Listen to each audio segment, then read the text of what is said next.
जण एकत्र येऊन अशा संस्कृतीत बातम्यांसाठी आपल्याला हे महत्वाचं आहे। टाळ्यांच्या गजरामध्ये आपण हे आदरणीय डॉक्टर कमलताईंचं स्वागत करूया। सतीशजींना विनंती की आपण त्यांचं स्वागत करावं आणि आपण सर्वजण खणखणीत अशा टाळ्यांच्या गजरामध्ये ताईंचं स्वागत करूया। अंबाजोगाईमध्ये यशवंतराव चव्हाण स्मृती समितीचं सन्मान चिन्ह देऊन आदरणीय कमलताईंचं या ठिकाणी आपण स्वागत करतो आहोत। काम काय असते की त्यांनी सभा संपली असं जाहीर करायचं असते। कारण की भाषणं ऐकून ऑडियन्स किती भाषणं ऐकतील, तर त्या दृष्टिकोनातून जर बोलायचं झालं तर मला असं वाटते की समोर बसलेलं जो ऑडियन्स आहे त्यांचं कौतुक किती करावं हे मला समजत नाही। आणि म्हणून तुम्हाला मी विनंती करेल की जे जे अगदी शांत चित्ताने बसलेले आहेत त्या ऑडियन्स करता आपणच आपल्यासाठी टाळ्या वाजवाव्या। कारण इतका वेळ संपूर्ण सुशिक्षित आणि भाषणं ऐकणं, कविता गाणे वगैरे नाटकं सिनेमा वगैरे मध्ये आपण पेशन्स ठेवू शकतो, पण भाषणामध्ये एवढे शांत चित्ताने एवढे विद्याविभूषित सगळी पुरुषांनी मंडळी बसली, त्याबद्दल कौतुकही वाटते आणि तुमचं मी कौतुकही करते, आभारही मानते आणि तुम्हाला धन्यवादही देते। कारण इतक्या पण हो की चू न करता बसणं काही साधी गोष्ट नाही आहे। चूळचूळ लुळवूळ हे काहीतरी आलेलंच असतं, परंतु ते सुद्धा न करता आपण शांतपणे बसलात ह्याबद्दल मी खूप खूप आपले आभार मानते। आणि लवकरच 2 शब्दामध्ये, कारण माझ्या बाबतीमध्ये नेहमीच होते की कार्यक्रमाचं अध्यक्ष करतात, तुम्ही शांतपणे बसलेत, परंतु काही वेळा होतं इतकं होतं की आधीच कळवतात की जरा थोडक्यात होऊ द्या अध्यक्ष, आणि थोडक्यात होऊ द्या आणि पुढची तयारी करू येतोच थोडंफार। आणि जीवनाचे जर 84 वर्षाचं जर कादंबरी तुमच्यासमोर जर ठेवली तर की अनेक रात्री अपुऱ्या पडतील, तर एवढ्या रात्री मी तुमचा घालवणार नाही, थोडक्यातच बोलण्याचा प्रयत्न करेल।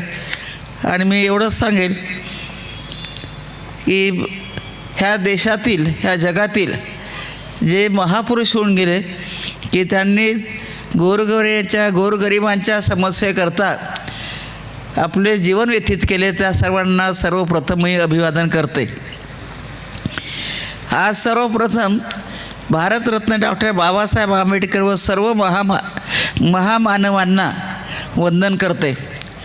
यशवंतरावजी चव्हाण स्मृती समिती अंबेजोगाईच्या वतीने या भव्य अशा सोहळ्याचे निमंत्रण मला चिरंजीव श्री दगडूजी लोमटे संयोजक यांनी दिले, त्याबद्दल सर्वप्रथम त्यांचे मनःपूर्वक आभार मानते। कारण स्वर्गीय यशवंतराव चव्हाण स्मृती समितीच्या माध्यमातून जे विविध उपक्रम अंबेजोगाई शहरात आयोजित केले जातात त्या समारंभाला उपस्थित राहून जवळून अनुभवाचे भाग्य मला प्राप्त झाले।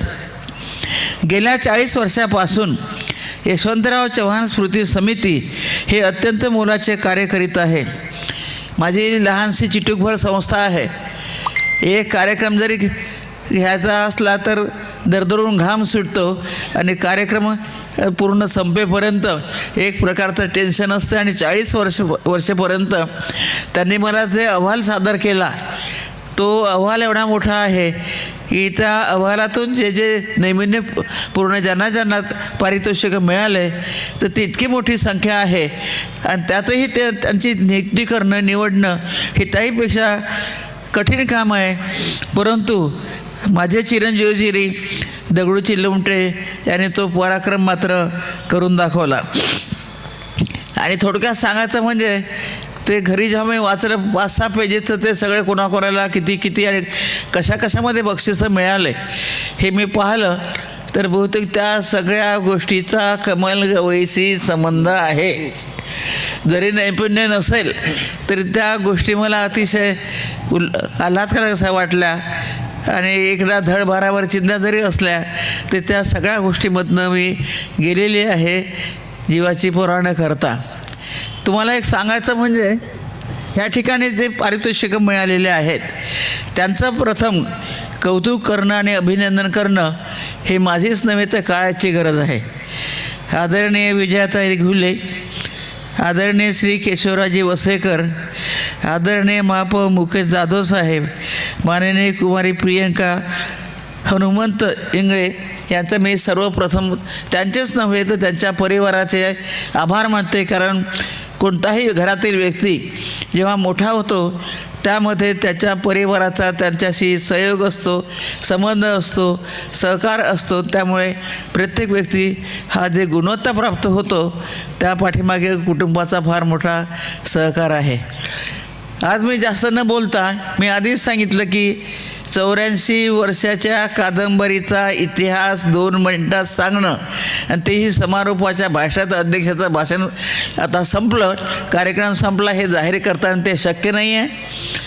माझा जीवन इतिहास तुमच्यासमोर आहे आणि त्याच्यामधले पुष्कळसे असे प्रकरण आहेत.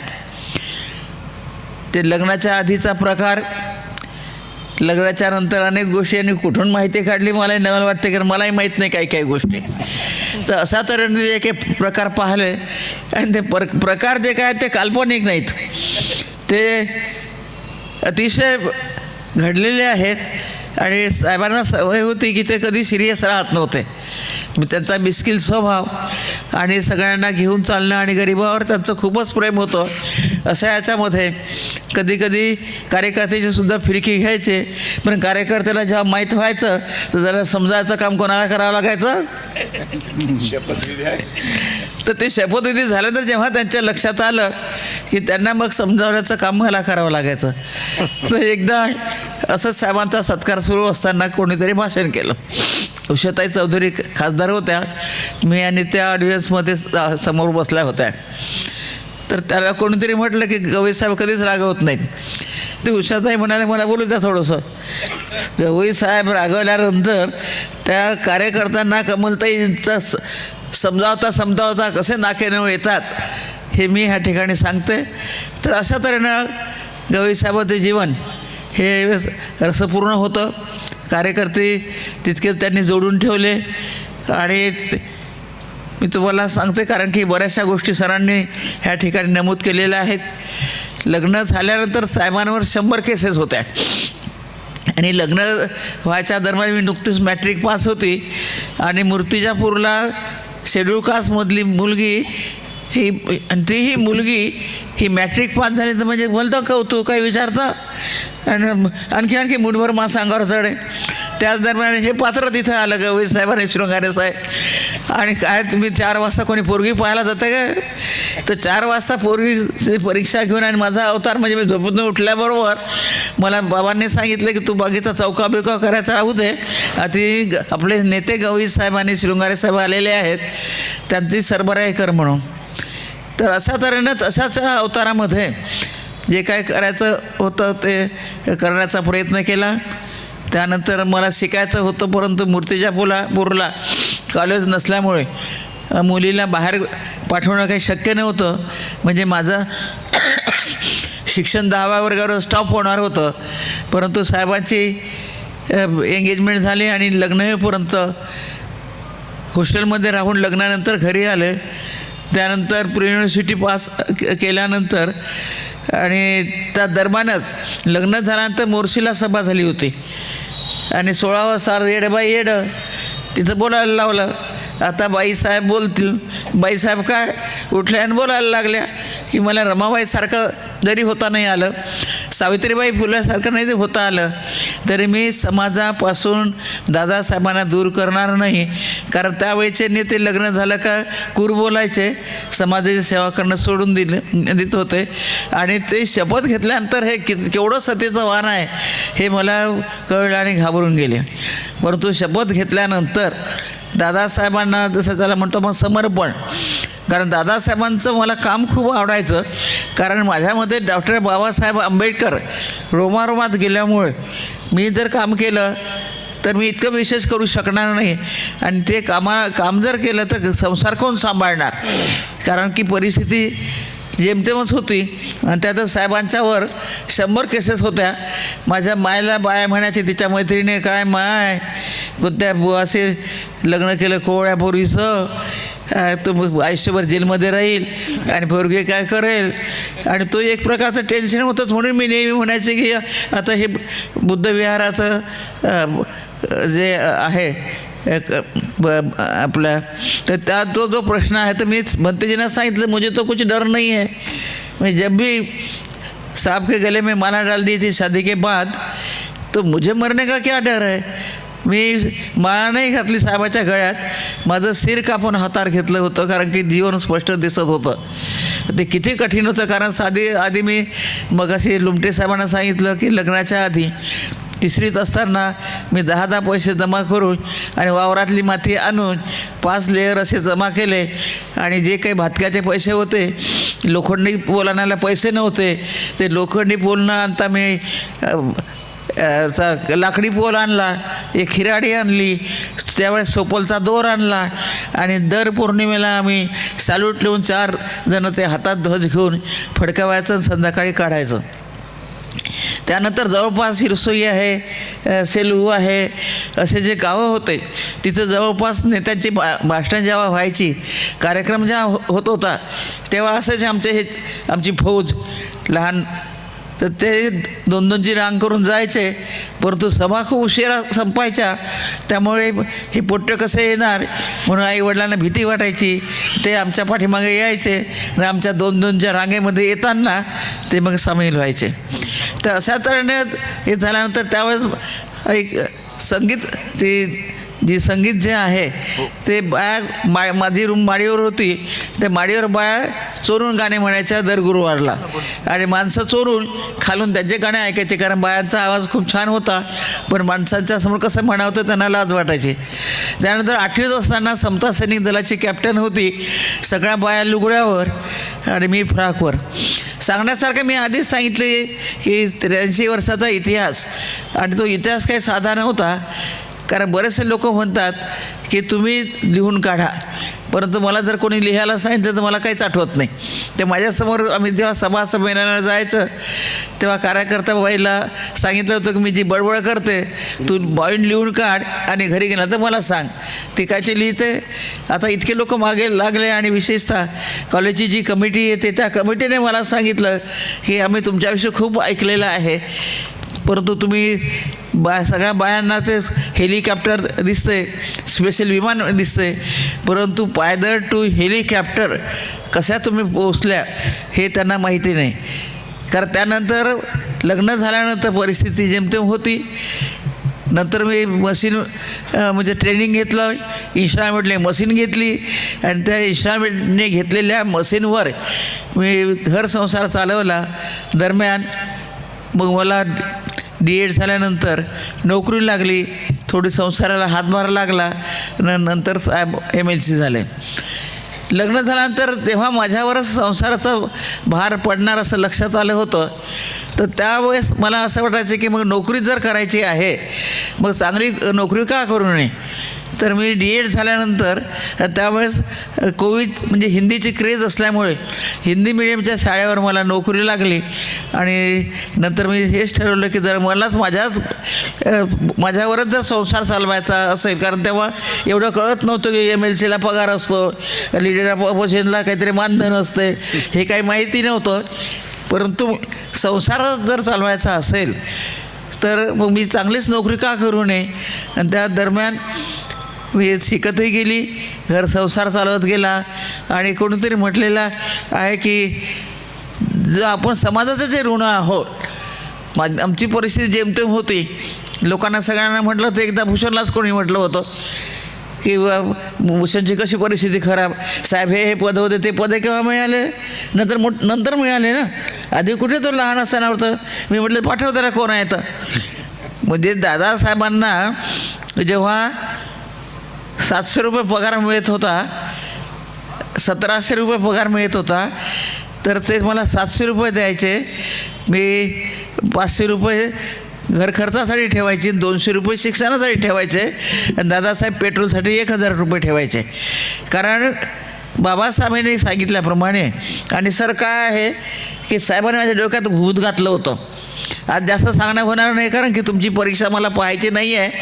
लोमटे साहेब माझे चिरंजीव आहेत आणि आईला काय आमंत्रणाची गरज आहे काय? आई तर हक्काची असते ना. म्हणजे सगळं काही झाले असेल तर कोणाचं खापर जर कोणाला फोडायचं असेल तर अलिखित नियम आहे आईचा. त्यापुढे केव्हा हे होतील असं करून त्या दरम्यान आता एक लेखिका आहे, त्या पुस्तक आता लिहूनच राहिल्या माझ्यावर. परंतु सरांनी ज्या काही गोष्टी सांगितल्या त्या मलाही आठवत नाहीत.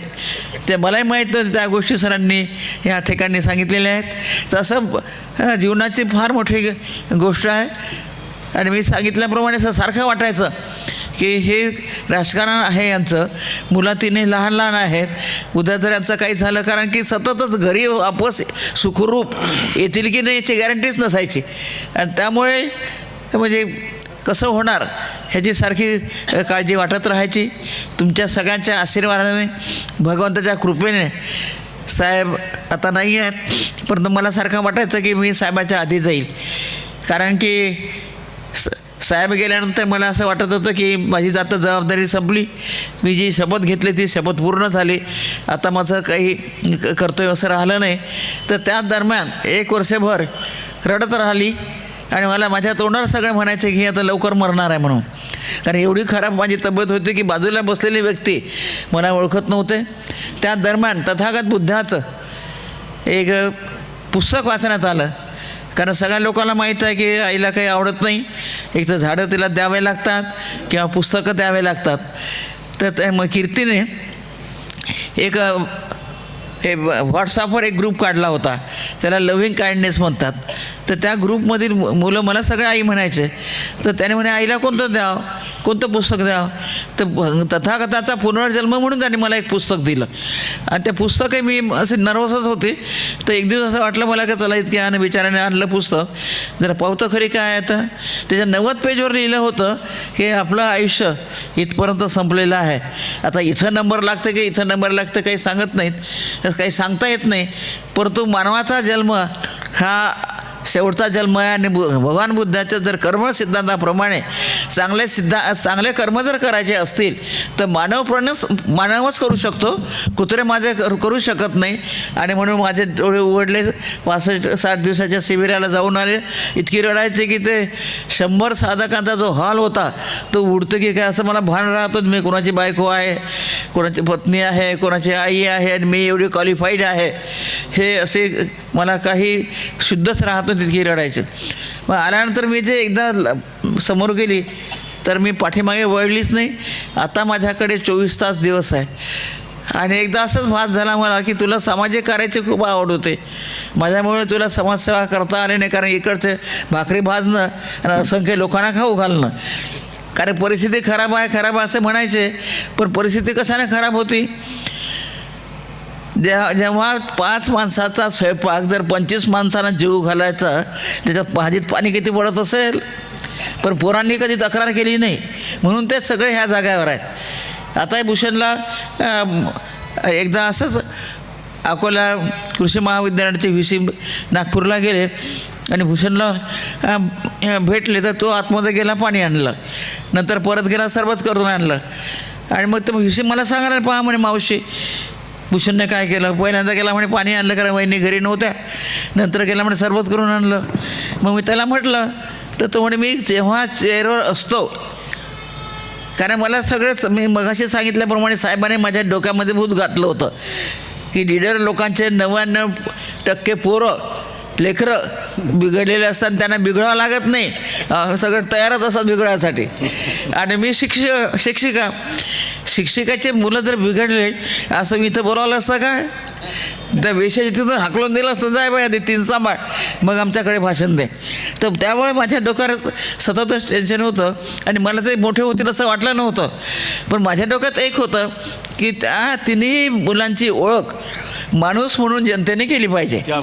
तर त्यामुळे भूषणने जेव्हा हे मला उत्तर दिलं की मी चेअरवर असताना जज, खाली उतरताना मी एक माणूस, मला त्या लहानपणीच्या म्हणजे माझ्या डोक्यात जे काही भूत होतं त्याचं मला उत्तर मिळालं. आणि एक साधारणतः समाधान वाटलं की चला आपल्याला जसं पाहिजे तसं एक मुलं मिळाले. दुसरं म्हणजे हे पदाचे मिळालेले आहेत. आता मला इंटरव्ह्यूमध्ये काय काय विचारतात, अरे म्हटलं एवढी आतापर्यंत बाबा सीजेआयची आई होती तरी का नाही पकडलं, ही सीजेआयची आई तुम्हाला समजतं तर नाही म्हणे. आणि म्हटलं हा सीजेआय खूपच म्हणे नसं काम लावून दिलं नाही म्हणे, त्याच्यामुळे नाही बोलावत म्हणे, तुम्हाला तुमच्या स्वतःचा कर्तृत्व आहे. तर असं तर हे जे कामं आहेत आणि हे भूषणच्या याच्यामध्ये काम मला बोलावतात ते झाल्यानंतर, कारण माझा जो इंटरव्ह्यू दिला होता त्यानंतरची परिस्थिती कशी होती, कारण लग्न झाल्यानंतर 4 दिवस 1 वर्षाच्या आत 4 दिवस असताना हा झाला. परिस्थिती अतिशय गंभीर. सांगितलं ना की सिलाई मशीनवर संसार केला आणि त्यामध्ये संकट ही यशाची जन्य आहे. आता कोणतरी सांगितलं ना, आता मला भाषणात कोणीतरी सांगितलं की हे जे संकट जे आहेत, माझी जर परिस्थिती चांगली असती तर मी इतकी शिकलीच नसते. कारण परिस्थिती चांगली असते तर मेहनत कशाला करावं लागतं. तर म्हणून सुखराज मेहनत आहे. भूषण जे तुम्हाला घडलेलं दिसतात, डॉक्टर राजेंद्र गवई, कीर्ती गवई, कारण मला स्वतःला एक आई नव्हे तर वडिलाचाही रोल अदा करावा लागायचा. भूषणचा जेव्हा सुप्रीम कोर्टाचा जज झाला तेव्हा मला त्याचे वकील आले. आई म्हणे सांगा म्हणे भूषण साहेबाबद्दल आता कार्यक्रम आहे. म्हणजे घ्या पेन आणि कागद, मी सांगतो ते लिहा. बरं मी एक कडक आई होती तर कारण की मला वडील आणि आईचे दोन्ही रोल अदा करावं लागायचे आणि त्यामुळे मुलांवर संस्कार निर्माण करण्याचं काम हे फार मोठं जिकिरीचं आहे, पण तेवढं कठीण नाही मातांनो. कारण मुलांची पहिली शिक्षिका ही आईवडील असतात. तर हे आईवडील असताना मुलांना काही शिकवावं लागत नाही लेखनाने म्हणजे पेन पाठी घेऊन. आईवडील ज्याप्रमाणे वागतात त्याप्रमाणे मुलांचे संस्कार निर्माण होतात आणि मग पुढे त्या मुलांना जेव्हा मॅट्रिक पास होतो तेव्हा ती लेखणी पक्की झालेली असते. फक्त त्यानंतर 10वी नंतर तुम्हाला मुलांच्यासोबत कोण मुलं असतात, दोस्त कसे आहेत ते पाहणं आवश्यक आहे. वेळ बराच झालेला आहे, सांगण्यासारखं पुराण पुष्कळच आहे. यशवंतरावांची आठवण मग सांगण्यासारखं बरंच आहे. आज ह्या कार्यक्रमाला मला बोलावलं. आता मी पोराला म्हटलं की या पोराला काही कामं आहेत की नाही, की ही कुठून तिला अध्यक्ष सापडलीच, इतके हुशार लोक जगात आहेत, तर मीच का सापडली. तर त्यांनी सांगितलं की दादा मी लिहूनही पुष्कळ आणलेल्या कारण वेळ बराच झालेला आहे. दादासाहेबांचे आणि यशवंतराव चव्हाण यांचे संबंध कसे होते हे मी म्हणजे माहिती काढली. आणि जेव्हा भूषण अतिशय लहान होता तेव्हा एक आमचं पडकं घर होतं पुण्यामध्ये, तिथं यशवंतराव चव्हाण पांढरी टोपी घालून आले होते आणि भूषण तेव्हा 4थीत होता, त्याने निळी टोपी घातली होती. तर अशा तऱ्हेने यशवंतराव चव्हाण त्या ठिकाणी आले होते आणि म्हणजे खूप सारे लोकांना यशवंतरावजी चव्हाण येतात म्हणून बोलावलं होतं. आणि त्यावेळेस ते घरी आले, त्यांचा आदर सत्कार केला आणि त्याने दाखवून दिले की गवई साहेबांचे आणि आमचे किती जवळचे आणि घरगुती संबंध आहेत. गवई साहेब जेव्हा राजकारणात होते तेव्हा यशवंतराव चव्हाण खूप मोठे पुढारी होते, परंतु दादासाहेबांचे विचार आणि यशवंतरावजी चव्हाणांचे विचार खूपच जुळते मिळते होते. तुम्ही जे यशवंतरावजी चव्हाणाविषयी जे सांगितलेलं आहे, ज्याप्रमाणे शाळा कॉलेजेस दुर्गम भागामध्ये काढलेले आहेत, त्याचप्रमाणे दादासाहेबांनी सुद्धा मुंबईला एखादी शाळा काढली असती तर लॉटरी भेटली असती, परंतु त्यांनी मुंबईत, दिल्लीत किंवा अमरावतीसारख्या ठिकाणी काढलेली नाही. जेव्हा इंजिनिअरिंग कॉलेज आपल्याला मिळालं तर तेव्हा सगळ्यांना वाटलं की ते मुंबईला किंवा अमरावतीला काढतील, परंतु साहेब आपल्या विचारावर ठाम होते. त्यांनी दारापूरमध्येच इंजिनिअरिंग कॉलेज सुरू केलं आणि त्या अतिशय लहानशा खेडेगावामध्ये म्हणजे साहेबांच्या गावामध्ये दारापूरला KG पासून तर PG पर्यंत सगळ्या शाखा काढलेल्या आहेत. तर हे यशवंतरावजी चव्हाण आणि दादासाहेब यांचे विचार अतिशय जुळते मिळते आहेत. कारण त्यावेळीची परिस्थिती अशी होती की खेड्यागावातील माझं मी तुम्हाला आधीच सांगितलं की समाजाचं आणि देशाचं ऋण होतं. आमच्याजवळ पैसा नव्हता, मग काय करायचं, मुलांना इतर मुलांना कसं काय आपण शिक्षण द्यायचं. तर नातलगांमध्ये जेवढी मुलं होते, माझं जसं मॅट्रिक नंतर शिक्षण गावात नव्हतं, तसे गावातले बरीचशी मुलं गावात शिक्षण नसल्यामुळे शिक्षणापासून वंचित राहत होते. परंतु माझ्या आईवडिलांनी मला संस्कार निर्माण करून दिले होते की अशी जी मुलं आहेत त्यांना घरच्या भाकरीवर शिकवून देण्यासाठी मी जवळ कोपरवर भाकरी करायची आणि मग असे सांगितल्याप्रमाणे जसं पाण्यामध्ये डाळिंब्या मोजावं लागायच्या, असे डाळ किंवा बेसन त्यांना खाऊ घालायची आणि घरच्या भाकरीवर अनेक असे मुलांना शिकवलं. परंतु ते सगळे आता ऑफिसर आहेत. तर आज आपल्याला जास्त वेळ न घेता मी आपल्याला इथं एवढंच सांगेल की आपण मला ह्या ठिकाणी बोलावलं. आदरणीय यशवंतरावजी चव्हाण ज्यांना मी पितामह असं मानत होती, तर त्यांचं कार्य लोमटे साहेबांच्या म्हणजे माझ्या चिरंजीवाच्या माध्यमातून मला पाहायला मिळालं, त्याबद्दल त्यांचेही आभार मानते. आणि तुम्ही ह्या कार्यक्षेत्रामध्ये कार्यरत आहात त्याबद्दलही मी तुमचे आभार मानते. आणि तुम्हाला एवढंच सांगते की मोठमोठे पदं जे साहेबांना मिळाले त्याचा उल्लेख बऱ्याचशा वक्त्यांनी केलेला आहे. भूषणलाही सगळ्यात उच्च असं पद मिळालं. परंतु मला एवढंच वाटायचं की बाबासाहेबाच्यामुळे ही सगळे पदं मिळालीत, तर माझी काय जबाबदारी आहे. तर मी जे काही सोशल वर्क करते किंवा काम करते किंवा विद्यार्थ्यांना मुलांना जे शिकवते, तर माझी जबाबदारी आता आणखी डबल वाढलेली आहे. तर त्यामुळे जेव्हा जेव्हा साहेबांना पदं मिळाले तर साहेबांच्या त्या पदाचा उपभोग घेण्यासाठी मी केव्हाच गेली नाही. जेव्हा साहेबांना गव्हर्नर पद मिळालं तेव्हा बिहारला जायचं होतं, तेव्हा कार्यकर्ते आले आणि रडायला लागले. तर साहेब म्हणाले की एवढं मोठं पद घ्यायला चाललो, तुम्ही का रडता. ते म्हणे आम्ही त्याच्यासाठी नाही रडून राहिलो. तुम्ही मुंबईला होत्या तेव्हा मला ताई म्हणतात, आता आई म्हणतात. तर ताई इथं होते, अमरावतीला होत्या. तुम्ही दिल्लीला होते तेव्हा ताई इथं होत्या. तुम्ही बिहार सोडून कुठेही जा पण ताईला घेऊन जायचं नाही. तर साहेब म्हणाले बाबा म्हणे शपथ दिले तर घेऊन जाऊ द्या, मग तुमची ताई तुम्हाला देऊन टाकते. तर हे मी का सांगते की जे बाबासाहेबाचं ऋण आहे ते रोमारोमात आहे, रक्तारक्तात आहे. बाबासाहेबांचं ऋण, यशवंतरावजी चव्हाण यांचं ऋण या जन्मी फेडणं शक्य नाही. परंतु त्यातला काही भाग आपण एक आपलं कर्तव्य म्हणून, समाजाचे ऋण म्हणून, देशाचं ऋण म्हणून प्रत्येकाने फेडण्याचा प्रयत्न केला पाहिजे. मला कोणतरी आता मगाशी तुम्ही सांगितलं, एकदा प्रतिभाताईंच्या नातीच्या लग्नाला मुंबईला गेलेली, स्टेशनवर जोरदार आदळली आणि तिथे मुलगी घ्यायला आली. तर ती मुलगी म्हणजे आई का नाही आली म्हणून पाहायला लागली. तर तिथे लोकांनी मला म्हणजे उभंही राहता येत नव्हतं, खाली पडली होती. सगळ्यांनी उचलून बेंचवर बसवलं, पाणी पाजलं, मुलगी आली. आणि मग माझं मेजर असं ऑपरेशन झालेलं आहे म्हणून मला काठी घ्यावं लागते. तर मी ते अमरावतीला आल्यानंतर कीर्तीला विचारलं होतं तिच्या गावातल्या बायांनी. तर ते सांगण्यासारखं काय आहे की मी फार डिंग मारते अशातला भाग नाही, परंतु माझ्यातला बाबासाहेब मला स्वस्त बसवत येत नाही हे मात्र निश्चित. तर ते कीर्तीला तिच्या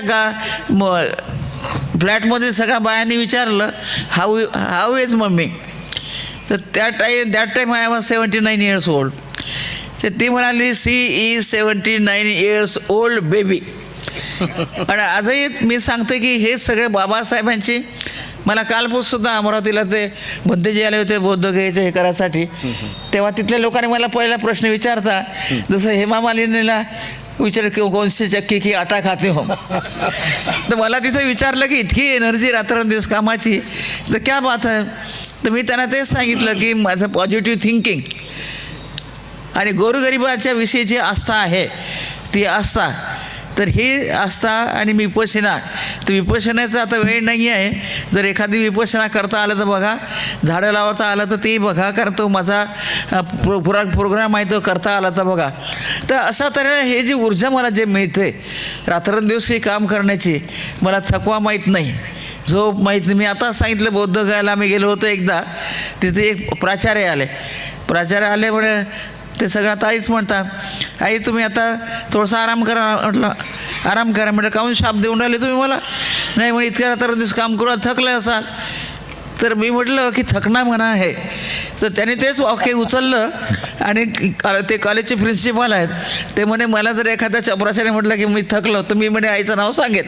आणि बायकोने त्यांनी सांगितलं की मी जर कधी असं म्हटलं की मी थकलो तर मला सरळ सांगायचं की आईने तुम्हाला हेच शिकवलं काय. म्हणून तुम्हाला सगळ्यांना विनंती करते की थकतो केव्हा मनुष्य, जेव्हा मन थकेल तेव्हा शरीर थकते. मनाला थकू द्यायचं नाही. आणि मानवाचा जन्म हा परत परत मिळतो की नाही हे मला काही माहीत नाही, परंतु हा अगदी श्रेष्ठ असा मानवाचा जन्म आपल्याला मिळालेला आहे. तुम्हाला जाता जाता एवढीच विनंती करेल, जर शक्य झालं तर विपश्यनेचा कोर्स करा. कारण एक विपश्यनेच्या कोर्सून मी निहाल झाली. एक कोर्स करून आल्या आल्या मी एक सेंटरच सुरू केलं. तर त्या आणि एक समाजाची ऋण म्हणून जे सगळ्यांना सांगते की तुम्ही इगतपुरीला जाऊ शकत नाही, इथं शिबिरामध्ये या. तर हे तुम्हाला करता आलं तर बघा. 15 वर्षानंतर कोरोना परत येणार आहे, कारण लाकूडतोड खूप झालेली आहे, वृक्षतोड खूप झालेली आहे. तेही तुम्ही करण्याचा जर प्रयत्न केला तर मी तर लवकर मरणार आहे का नाही, आय एम रनिगेटिव्ह हो. परंतु बाकीचे काही लहान मुलं असतील काय असतील तर त्यांना जर तुम्हाला वाचवायचं असेल तर प्रत्येकाने एकच वृक्ष लावा ज्याचं आयुष्य आणि आयुष्य जास्त आहे आणि ऑक्सिजन देते. आणि मी म्हणजे पूर्ण देशभर प्रत्येक ऑफिसमध्ये जाते आणि त्या सगळ्यांना एकच सांगते एकच वृक्ष लावा आणि ते जगवा. शेवटी जास्त न बोलता आपण म्हणजे लेकराचा अंत पाहणं हे आईला बरं वाटत नाही. म्हणून मी तुम्हाला शेवटी एक आशीर्वाद देईल. धम्मपदामध्ये जो आशीर्वादपर गाथा म्हटलेली आहे ती गाथा ह्या ठिकाणी प्रदान करेल. आपण ते रिसीव्ह करण्याचा प्रयत्न करा. आणि त्यातही जेव्हा जेव्हा तुम्हाला काही प्रॉब्लेम आले, विपश्यनेच्या मैत्रीमध्ये ती 7 समुद्राच्या पळ्याला जाते इतकी शक्ती आहे. जेव्हा जेव्हा काही प्रॉब्लेम आला मेडिटेशनला जा, माझी आठवण करा.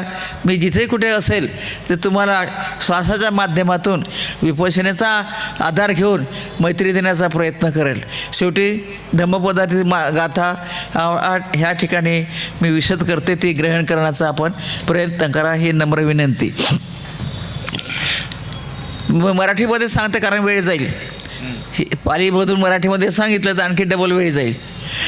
आपल्या मनातील इच्छा आकांक्षा पौर्णिमेच्या चंद्राप्रमाणे पूर्ण होत आणि त्या पूर्ण करण्यासाठी आपणास उदंड आयुष्य चांगले आरोग्य प्राप्त हो अशी तथागताचरणी प्रार्थना करते.